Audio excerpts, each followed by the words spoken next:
aqui na Gamescom LATAM 2024 e do meu lado, dos meus dois lados, estão duas pessoas muito importantes da comunidade de Pokémon GO.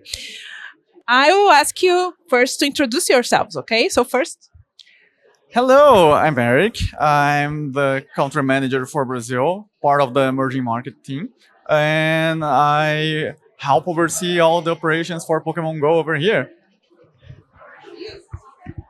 Thank you. Hi, I'm Alan Mandujano. I'm head of Latin America for Niantic. Thank you. Okay, so guys, let me ask you, now the COVID-19 pandemic has finally passed, how Niantic is adapting to this new reality for players who at that time realized they could play indoors and now they can't anymore? Yeah, well, that's a very interesting question. Definitely our game is unique in the sense that it asks you to go outside. We often say that we don't compete with other games for the couch because this game is meant to be played outside and played with others. And of course, when COVID hit, it was a really tough proposition to ask people to go outside. But I think we were able to pivot a lot of our features and even launch new functionality that allowed people to still be engaged with the game and also do it in a safe manner.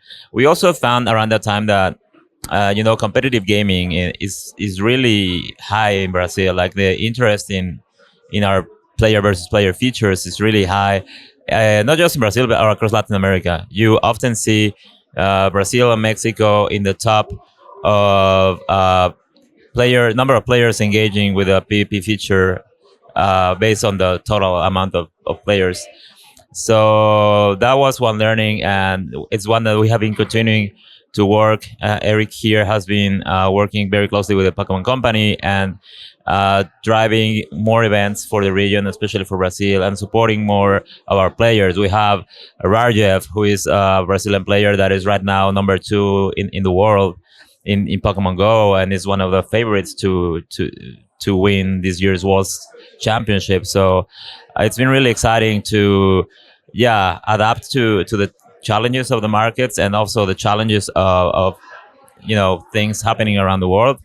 But I think by having a team here since 2019 and learning from the communities and talking with trainers, we have been able to adapt to these circumstances. Now, regarding still talking about some difficult times, now regarding the game community in Rio Grande do Sul that was affected by a calamity recently, how has been Niantic's approach to helping these gamers who suddenly want to play Pokemon GO to have some fun and communicate to each other during this difficult time?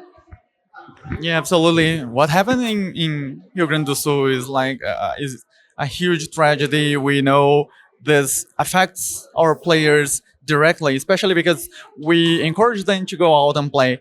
And our communities has been key on making everything possible or mitigating the effects on people playing over there. A good example of that is Rajev. Rajev himself is from Rio Grande do Sul.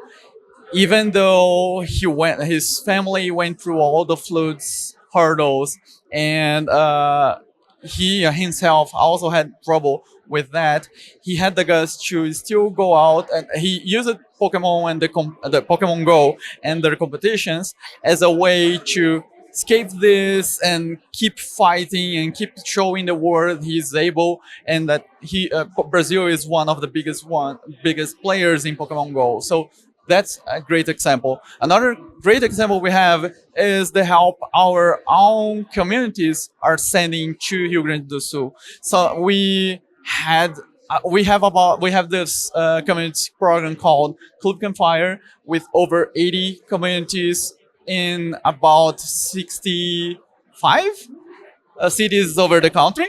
And they all mobilized some efforts on gathering some donations, some food drives to send to Rio Grande do Sul. And the leaders from Rio Grande do Sul, we have at least 3 of them over there, helped with the destination of those donations. So they could say, we need help us sending those donations to this given institution or to this organization, and that they were all key on doing that. We had about 3 tons of food deliver to them both food and other things needed for people in need.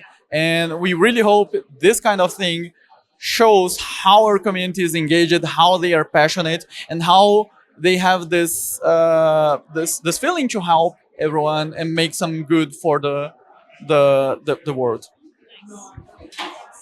Now let's talk about the Carnival of Love, right? How was the receptivity of Brazilian players to the Carnival of Love event?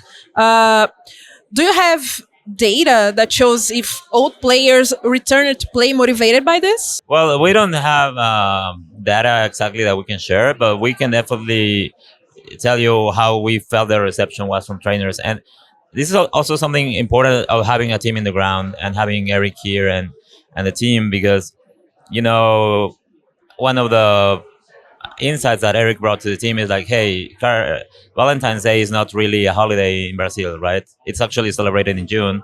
But, you know, we also have Carnival around the same time. Is there a way where we can maybe leverage both events? And I think we came up with a very creative solution working with the team of combining Carnival and Valentine's Day.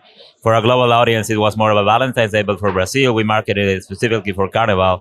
And I think the results were great, both in sentiment and the number of events that we work with communities in doing. So one learning that we have had from our experience in Latin America, especially Mexico, is that these type of events, like we have been doing since 2020 with the Dia de Muertos, are really important for the communities, especially in Latin America. You know, Latin America has been traditionally an underserved market by most game companies.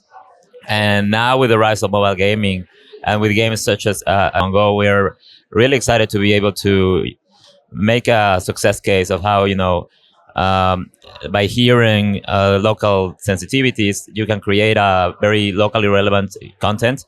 And we look forward to be doing more of this, not just in Brazil, but also in other parts of Latin America.